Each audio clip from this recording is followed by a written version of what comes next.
Hi అండి, అందరికీ నమస్కారం. Welcome to Shyamaladevi creations.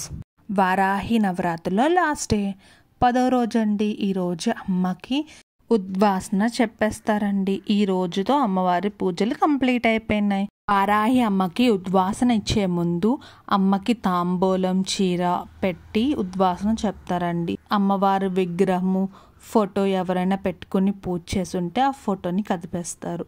పుట్టింటికి ఆడపిల్ల ఎలా అయితే వచ్చి మళ్ళీ అత్తగారింటికి వెళ్తాదో అమ్మవారు కూడా మన బిడ్డ లాంటిదే.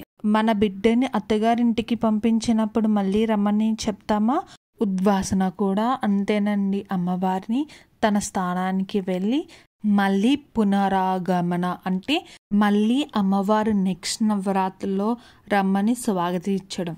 నా పూజ అయితే అయిపోయిందండి. నేనైతే షీలానగర్లో ఉన్న బాలాజీ టెంపుల్కి వెళ్ళానండి. ఇది టీటీడీ వాళ్ళు కట్టించారు కదండి, రుషికొండ దగ్గర. సేమ్ చూడడానికి అట్లాగే ఉంది, చాలా బాగుంది. ఈ టెంపుల్లో అమ్మవారు అయితే లేరండి, ఓన్లీ వెంకటేశ్వర స్వామియే ఉన్నారు. చాలా చాలా బాగున్నారు. అలాగే అలంకారణ అయితే సూపర్గా ఉంది. గుళ్ళో పెట్టిన ప్రసాదం అయితే అమృతంలా ఉంది. ఎంత బాగుందో ఎవరు చేశారో కానీ. చూసారు కదా ఈ ముగ్గు ముందు వీడియోలో, దాన్ని కలరింగ్ వేసాను. ఎలా ఉంది చెప్పండి. మీకు నచ్చితే please like, share and subscribe. Thanks for watching. Bye.